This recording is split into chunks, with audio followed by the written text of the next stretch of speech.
Hello and welcome back to the channel.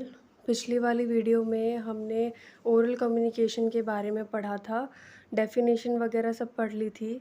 आज हम पढ़ेंगे कैरेक्टरिस्टिक्स ऑफ ओरल कम्युनिकेशन कि उसकी क्या क्या चीज़ें जो कि आपको अपने माइंड में रख कर ओरल कम्युनिकेशन करनी है।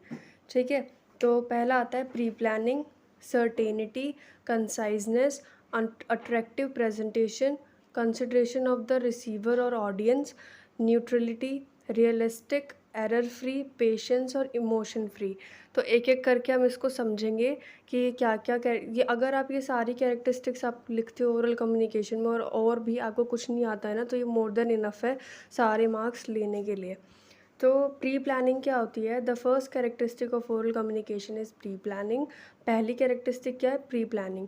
Before communicating one must plan the process of communicating the message to reach the audience. मतलब कि कम्युनिकेशन करने से पहले उस आदमी और या फिर औरत को क्या करना चाहिए? अपनी कम्युनिकेशन को पहले से ही प्लान करना चाहिए। ऐसा नहीं होना चाहिए कि कल आपको प्रेजेंटेशन देनी है और कल ही आप जब ही बोल रहे हो, जब आप प्रेजेंटेशन दे रहे हो उससे पहले आपने कोई भी तैयारी नहीं करी है, तो डेफ़िनेटली आप कुछ ना कुछ ऐसा गलत बोल दोगे या उल्टा बोल दोगे जो कि सामने वाले को नहीं समझ में आएगा।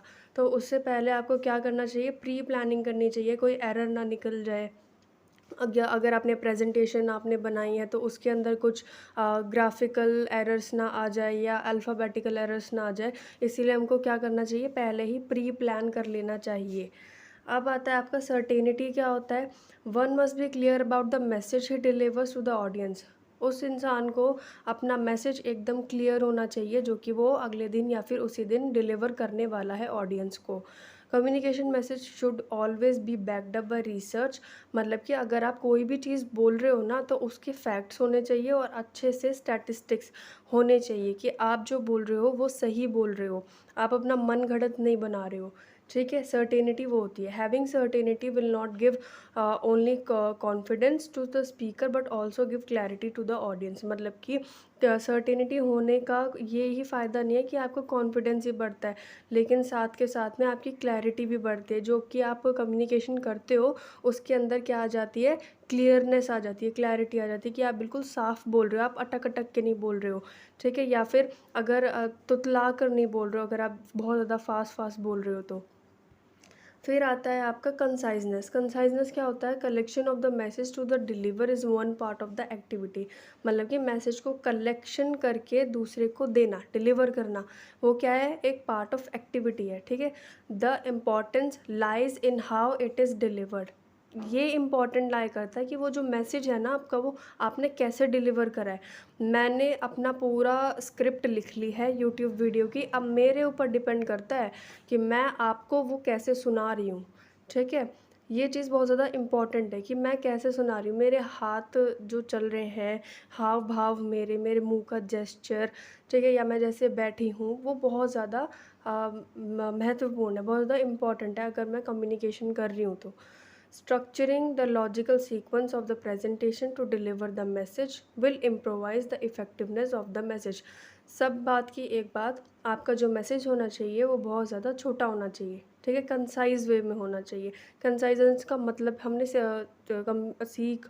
जब हमने वो पढ़े थे 7 सीज़ ऑफ कम्युनिकेशन, उसमें जान लिए थे कि वो क्या होता है। कंसाइजनेस होता है आपका जब आप कोई भी मैसेज छोटे तरीके से और फुली बताते हो कि आपने छोटा करके बोला है, लेकिन आपने मैसेज उसमें से काटा नहीं है, आपने सारा का सारा बोला है। ठीक है? अब आता है आपका attractive presentation. An image can speak much better than 1000 word. एक जो इमेज है वो आपके वर्ड से ज़्यादा अच्छी तरीके से अपनी बात को बता सकती है। जैसे कि मैंने कोई पिक्चर बनाई है और मैं उसको अपने इमोशंस को ना एज अ वर्ड निकालना चाह रही हूँ, लेकिन मैं उसको निकाल नहीं पा रही, बट वो इमेज निकाल रही है। तो इससे क्या बहुत ज़्यादा फ़र्क पड़ता है। जैसे आप जॉब वगैरह में जाते हो तो प्रेजेंटेशन देते हो, तो इतना आप खुलकर नहीं बता पाओगे जितना कि वो इमेज खुलकर बता देगी। ठीक है?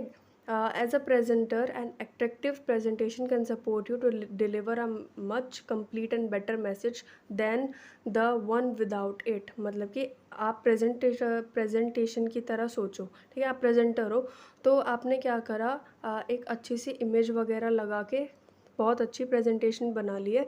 और एक आदमी ने क्या करा है, प्रेजेंटेशन तो बनाई है लेकिन उसमें कोई भी इमेज वगैरह नहीं डाले, केवल रिटन फॉर्म में डाल रखा है और उसी को पढ़ के सुना रहा है, जैसे कि मैं, ठीक है। तो क्या चीज़ सबसे ज़्यादा अट्रैक्ट करेगी लोगों को? इमेज वाली, क्योंकि इमेजेस क्या करती हैं, अपने सबकॉन्शियस माइंड में एक बहुत अलग सी जगह बना लेती हैं। तो उससे क्या होता है, वो जगह छिप जाती है, जो इमेज है वो अपने माइंड में छप जाता है। और क्या होता है कि आप उसको ध्यान रखते हो, जो वर्डिंग होती है उस पर ध्यान नहीं जाता है, लेकिन जो इमेज होती है उस पर वो 1-2 दिन तो कम से कम याद रहती हैं।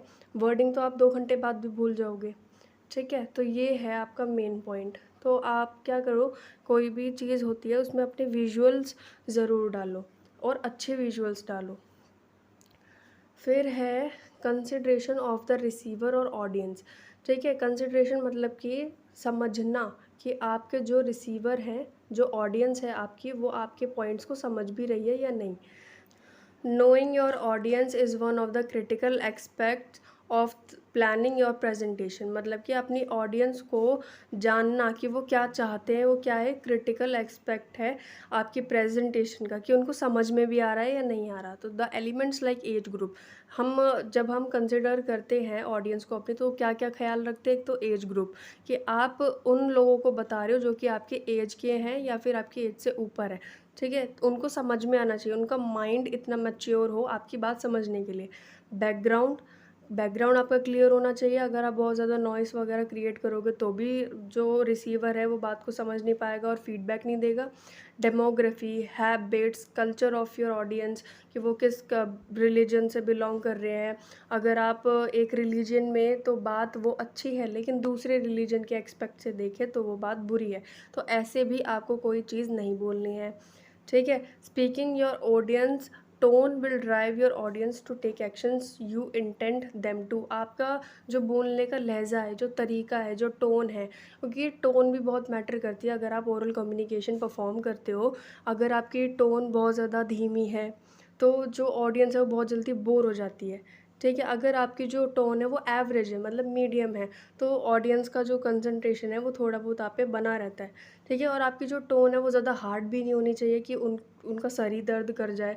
तो टोन आपको मेंटेन करनी पड़ती है जब आप ओरल कम्युनिकेशन करते हो, और उनको समझ में आना चाहिए कि आप ये चीज़ इस इमोशन में बोल रहे हो। अगर आपने हार्ड तरीके से कोई सॉफ्ट कोई चीज़ है वो आपको बतानी है, या इमोशन ऐसा, आपकी फीलिंग्स ऐसी हैं, तो आप क्या करोगे, आप अपनी जो टोन है वो धीमी कर लोगे, ठीक है। अगर आपको कोई चीज़ बहुत ज़्यादा ऐसी है कि आप बताना चाहते हो और अब ये पक्का पॉइंट ऐसा है कि इस पे ऑडियंस ताली मारेगी, तो आप क्या करते हो, उसको ऐसी टोन में बोलते हो जिससे कि ऑडियंस को बहुत ज़्यादा क्लिक हो जाता है, ठीक है। तो टोन भी बहुत मैटर करती है। फिर आता है न्यूट्रलिटी। न्यूट्रलिटी क्या होता है? Maintaining neutrality is a critical aspect of speech delivery. Neutrality maintain करना भी क्या है, क्रिटिकल एस्पेक्ट है, बहुत से लोग नहीं कर पाते हैं। What is the point of when someone does not understand what you से। ऐसा अगर हो जाए कि आपने कोई मैसेज दिया है और कोई समझ ही नहीं पा रहा आपके मैसेज को, you must be aware that your audience could come from different background. आपको ये मेंटेन करना पड़ेगा और अवेयर रहना पड़ेगा कि आपकी जो ऑडियंस है वो डिफरेंट डिफरेंट बैकग्राउंड से भी आई हुई है।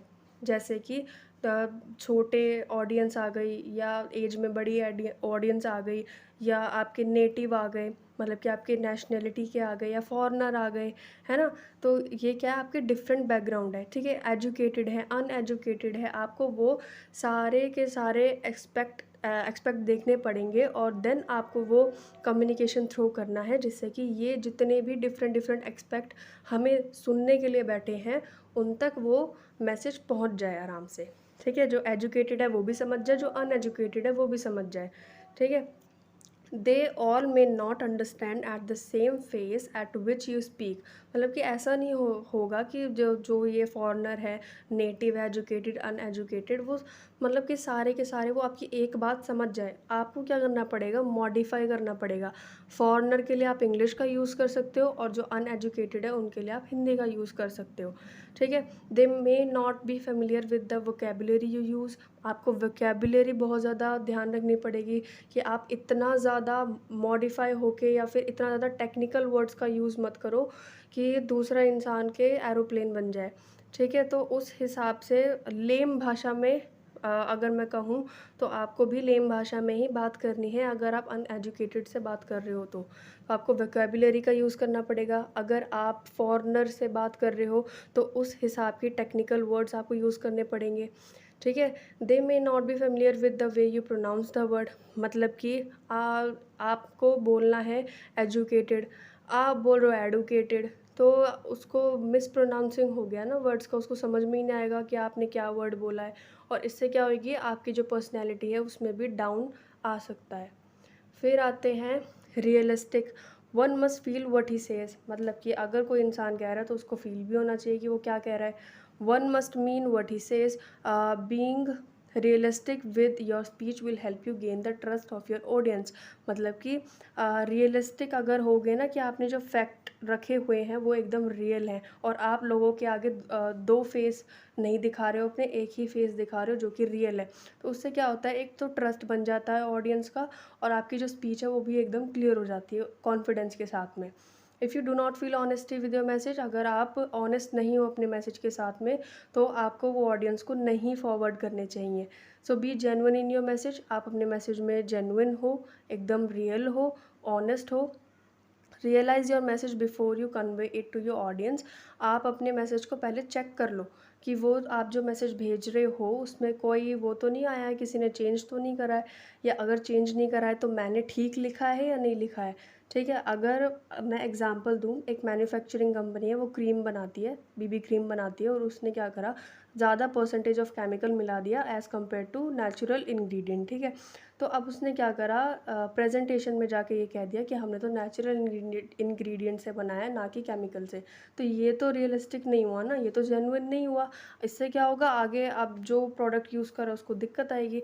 तो ये चीज़ हमको ध्यान रखनी है कि हमको रियलिस्टिक होना है, हमें झूठ नहीं बोलना है, हमें ऑनेस्टी के साथ प्रेजेंटेशन रखनी है।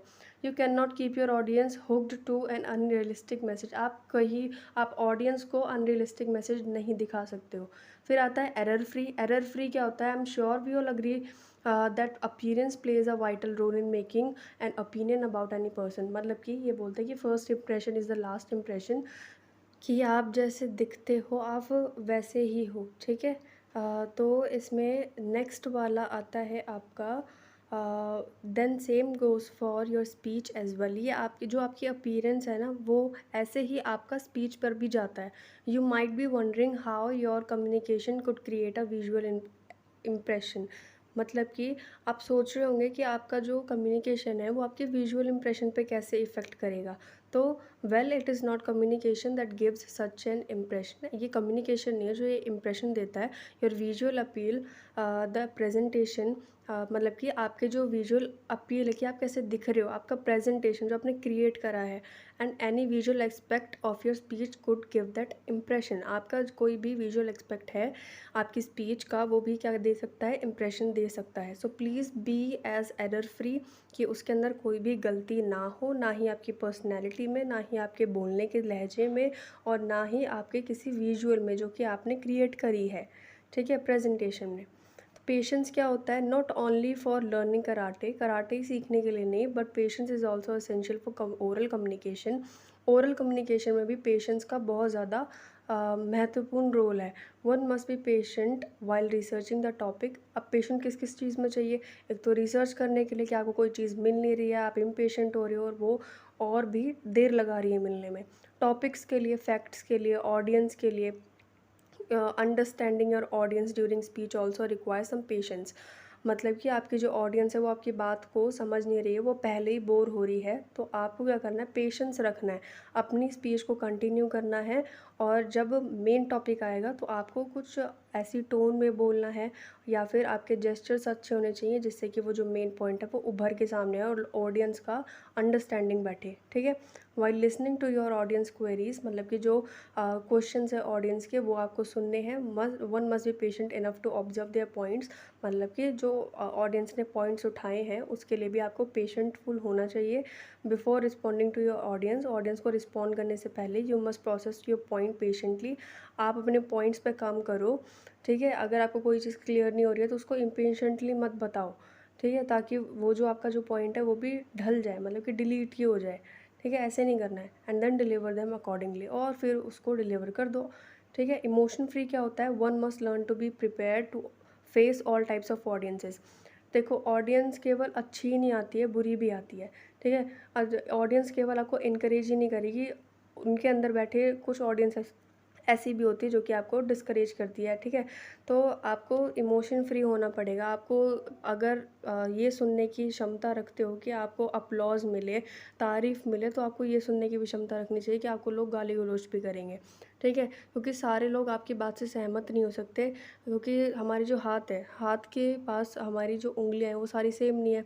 ऐसे ही लोगों का माइंड सेट है, सबका सेम नहीं होता, सबका अलग अलग होता है। तो नॉट ऑल ऑडियंसेस में अग्री विद यू, कोई भी ऐसा नहीं कि सारी ऑडियंस आपके साथ अग्री ही करेगी, ठीक है। नॉट ऑल ऑडियंसेस में लाइक यू, आपको लाइक करने का भी ऑडियंस के ऊपर वो नहीं है कि सारी की सारी ऑडियंस आपको पसंद ही करेगी, ठीक है। Accepting this fact makes you emotion free. इन सारे फैक्ट्स को एक्सेप्ट कर लोगे तो आपको क्या बना देगी वो? इमोशन फ्री बना देगी। कि अगर आपको तारीफ़ मिल रही है जब भी आप ऐसे ही रिएक्ट कर रहे हो, अगर आपको गाली पड़ रही है तो आप ऐसे ही रिएक्ट कर रहे हो। In whatever scenario learn to respect your audience and their opinion. अगर कोई आपको बुरा भी बोल रहा है तो उसको आप रिस्पेक्टफुल मैनर में उनके ओपिनियंस को रखो और अपनी बातों को कंटिन्यू रखो। ऐसा नहीं है कि किसी ने बुरा बोल दिया तो आप चुप ही बैठ गए। अपनी बात को ऐसे और बड़ा चढ़ा कर ना बोलो कि जिससे कि आपको और ज़्यादा लात घुसे पड़े, ठीक है। तो it will set you free from any disturbance. आपका जो माइंड है वो डिस्ट्रैक्ट नहीं होगा, ना ही आप डिस्टर्ब होगे, ना आपकी मेंटल हेल्थ की इशू पड़ेगी। तो बस यही था। Thank you so much for watching my video, and if you like this video so please do like, comment and share, subscribe to my channel. आगे की वीडियोज़ आती रहेंगी। थैंक यू सो मच, मिलते हैं अपनी नेक्स्ट वीडियो में।